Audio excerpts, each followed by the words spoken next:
NCP নেতা এই যে তাকে কিন্তু নিয়ে আসা হয়েছে, আমরা দূর থেকে দেখাই, কিন্তু রক্ত আমরা কাছ থেকে দেখাতে পাচ্ছি না, তার মাথায় যে গুলি করা হয়েছে। দর্শক আপনারা কিন্তু দূর থেকে দেখাচ্ছে যেহেতু রক্ত, এই জন্য আমরা কাছ থেকে দেখা। कि वहां एक और क्रांतिकारी के कनपट्टी पे अननोन गनमैन ने गोली मार दी है। हाँ भैया, मजाक नहीं कर रहा हूं। हाँ, तो how worried is India and how worried is the Indian system कि ये सब कुछ जो है वो एकदम আনা হয়েছে, আমরা একটু দূর থেকে দেখাই, এবং তাকে কিন্তু রক্তাক্ত আমরা একটু দূর থেকে দেখাই, আমরা আমরা কাছ থেকে দেখা। हादी का नंबर तो पहले लगा है। उसके बाद 22 दिसंबर की खबर है, मोहम्मद मुतालिब सिकदर, ये भी एक युवा नेता था जिसने शेख हसीना के खिलाफ बहुत बड़ा मोर्चा खोला था जब शेख हसीना बांग्लादेश डोमिनेट करना इसको चाहता है। भारत क्यों डोमिनेट करना चाहेगा बांग्लादेश को? अब शेख हसीना ये भी भैया बड़े नोटी हैं, बिकॉज आप जानते हैं कि आज भी भारत में तकरीबन পাচ্ছি না। মুতালিব সিকদারকে কিন্তু এখন আবার ওয়ার্ডে নিয়ে যাওয়া হবে।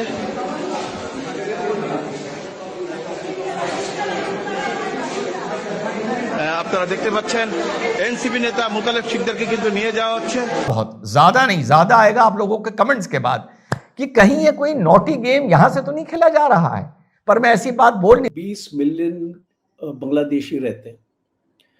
जो ऑफिशियल फिगर है it's around 4 to 5 million, but जो अनऑफिशियली है वो 20 मिलियन। नमस्कार दोस्तों, बांग्लादेश में अननोन गनमैन का कहर चल रहा है। कुछ दिन पहले हादी ऊपर गया था और अब आज एक जो और था इसका साथी, उसको भी टपका दिया गया है। अभी जिंदा है, अभी मरा नहीं, अभी है वो जिंदा। उसको भी हादी की तरह सिंगापुर भेजा जा रहा है और देखते हैं वहाँ पे जाके क्या होगा। पहले तो खैर ये लोग इंडिया आते थे इलाज के लिए, लेकिन अब तो इंडिया ने मना कर दिया, बंद कर दिया इनका, तो ये लोग सिंगापुर जा रहे हैं। अब यूनिस के लिए बहुत बड़ा ये एक चीज़ है कि कुछ लोगों को कहना है कि भाई यूनिस इसके पीछे यही इनको टपका रहा है क्योंकि ये लोग इसे तंग कर रहे थे। कुछ लोग कुछ और बता रहे हैं, कोई अमेरिका कह रहा है, कोई पाकिस्तान कह रहा है कि भाई पाकिस्तान जो है वो नहीं चाहता कि बांग्लादेश में शांति आए, और एक दो और भी एंगल हैं जो सारे इस वीडियो में हम देखेंगे। लेकिन एक्चुअली ये कौन कर रहा है, अगर आप जानना चाहते हैं तो इस वीडियो को अंत तक ज़रूर देखिएगा, आपको समझ में आ जाएगा। और अपने विचार कमेंट में ज़रूर लिखिएगा। वीडियो अच्छा लगे तो लाइक करें, शेयर करें, चैनल को सब्सक्राइब करना ना भूलें और बेल करके प्रेस करें लेटेस्ट नोटिफिकेशन के लिए। आइए आगे बढ़ते हैं इस वीडियो। या जाड़ों में कढ़ाई में से गर्मा गर्म पकौड़ी निकलती है, उतनी ही गर्मा गर्म खबर आप लोगों के लिए लाया हूं। लेकिन हाँ, खबर अब 5 घंटा पुरानी हो गई है, जो बांग्लादेश से आ रही है कि वहां एक और क्रांतिकारी के कनपट्टी पे अननोन गनमैन ने गोली मार दी है। हाँ भैया, मजाक नहीं कर रहा हूं। हादी का नंबर तो पहले लगा है। उसके बाद 22 दिसंबर की खबर है, मोहम्मद मुतालिब सिकदर, ये भी एक युवा नेता था जिसने शेख हसीना के खिलाफ बहुत बड़ा मोर्चा खोला था जब शेख हसीना बांग्लादेश छोड़ के भागी थी। और यह हुआ था कि अब एक नया निजाम आएगा, नए रिफॉर्म आएंगे, यहां खुशहाली आएगी, यहां अमन और चैन आएगा और तरक्की आएगी। बेटा, वो कहीं नहीं आ सकता, वो कभी नहीं आ सकता। तो यहां पर भी नहीं आ सकता। तो मोहम्मद मुतालिब सिकदर, जो नेशनल सिटीजन पार्टी एनसीपी का लेबर सेल का यूथ लीडर या यूथ प्रेसिडेंट था, उसकी कनपट्टी पर गोली मारी गई। ये पहले वाला ई रिक्शा से जा रहा था, ये शायद रिक्शा या साइकिल से जा रहा था। उसको आनन फानन में हॉस्पिटल ले जाया गया है। अभी ये है, अभी था नहीं, क्योंकि अभी भी ये सांसें ले रहा है। हादी भी सांसें ले रहा था, हादी सिंगापुर भेजा गया था। इतने में छिली मुर्गी का ये भी बयान आया है, छिली मुर्गी आप सब जानते हैं कौन है, उसका ये भी बयान आया है कि इसको भी हम सिंगापुर भेजेंगे। अच्छा, सिंगापुर इस मारे भेजना पड़ रहा है, पहले इमरजेंसी होती थी तो मेडिकल टूरिज्म पे भारत भेज देते थे, अब इनको सिंगापुर भेजना पड़ रहा है। ये है कि वो कहते हैं कि 1971 में, मैं अगले दिन एक रिपोर्ट देख रहा था, जो कि रिपोर्ट जो बेसिकली इंडिया की ही एक पार्लियामेंट्री कमेटी जो है, आई थिंक उसने जारी की, और उस रिपोर्ट में ये कहा गया कि जो बांग्लादेश है वो ये समझता है कि 1971 में इंडिया ने उनके साथ ज्यादती की है, और जिसमें इम्पॉर्टेंट चीज़ ये है कि जो एक पूरा मुल्क बनाने में सारा कुछ किरदार अदा किया गया, चीज़ें की गई। और अभी एक नया लड़का जो उस्मान हादी, जिसका वो हो रहा था कि वो उसके पीछे भी वो कहते हैं जी इंडिया का हाथ है, मतलब क्या, why India wants to have a dominance over Bangladesh, और व्हाई इंडिया वांट्स कि बांग्लादेश में वो होना चाहिए जो इंडिया चाहता है। इस पे जल साहब क्या कहेंगे, क्योंकि ये पाकिस्तान नहीं कह रहा, ये कोई और मुल्क नहीं कह रहा, ये बांग्लादेश के लोग कह रहे हैं। तो how worried is India and how worried is the Indian system कि ये सब कुछ जो है वो एकदम जो चेंज हुआ है।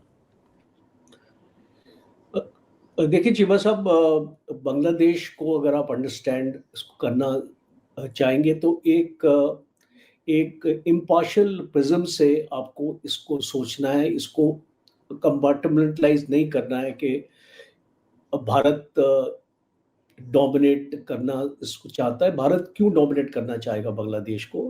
अब शेख हसीना 15 साल से बांग्लादेश में थी और शेख हसीना के टाइम भी बांग्लादेश चाइना के काफ़ी करीब था और जिस टाइप के रिलेशंस चाइना के साथ शेख हसीना ने बैलेंस किए थे भारत के साथ भी। और भारत का कंसर्न क्या है?